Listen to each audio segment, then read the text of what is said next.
it's been a fast-moving situation, and travel companies have had to respond to that. We know that airlines have been putting on additional flights, and they've been working to get people out onto their usual departure dates as well. Let's speak to ABTA, the Association of British Travel Agents, about what's going on the ground and the response of the industry to it. Emma Brennan is their head of communications. Morning to you, Emma.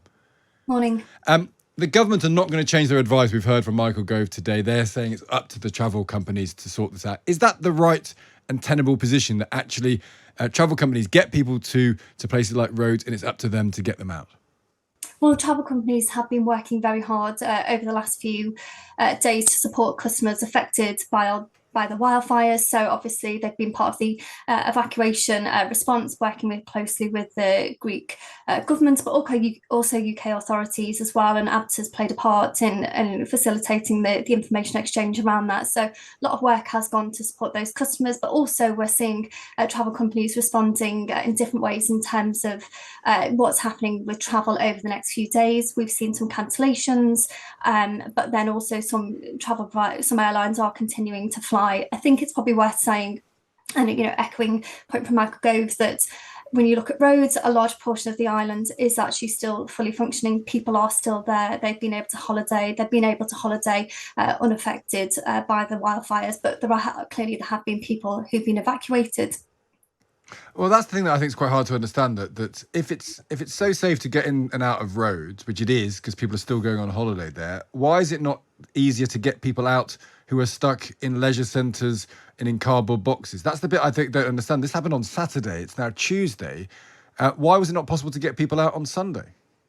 Well, look, clearly it's been a fast-moving situation, and travel companies have had to respond to that. We know that airlines have been putting on additional flights, and they've been working to get people out onto their usual departure dates as well. There's been a huge displacement of travellers, of tourists to different parts of the island, and so the biggest priority was getting people to a place of safety and keeping them there until they could then facilitate the next steps. And I think it's important to recognise that is what has happened. But those steps have not entirely taken place. I guess the point is, I understand you've got to get people from a place that's on fire to a place that's not on fire. But once that's happened, is it satisfactory to say it might take 48 hours to still be able to get you home? Meanwhile, some companies are cancelling their flights. Some people are not cancelling their flights. There seems to be no agreement about the scale of the difficulty and the best means of responding to it.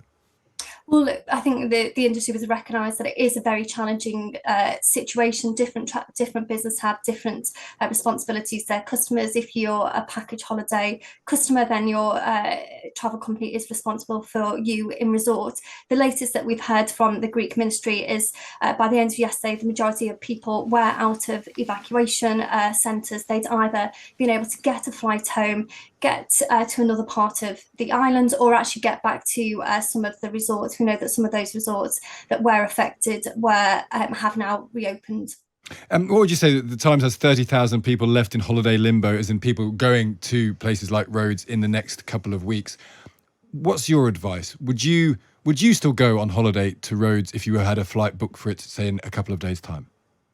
Yeah, absolutely. If it's going to the destination that's unaffected, then there'd be no question about it. But I think what's the most important thing, if you're due to travel to Rhodes, then you really need to check what your travel provider is doing. Some holidays have been cancelled, some flights have been cancelled, but also some flights are going ahead as well. So it really depends on who you're travelling with, but also what part of the islands that you're travelling to as well. And has the government done enough, just finally, in your view, to support you? Well, the government has been working very closely with ourselves, with the travel industry, and also the Greek ministry as well. It's been a huge combined effort across the industry, and also with the government authorities both here and abroad. Thank you so much for joining us this morning, Emma.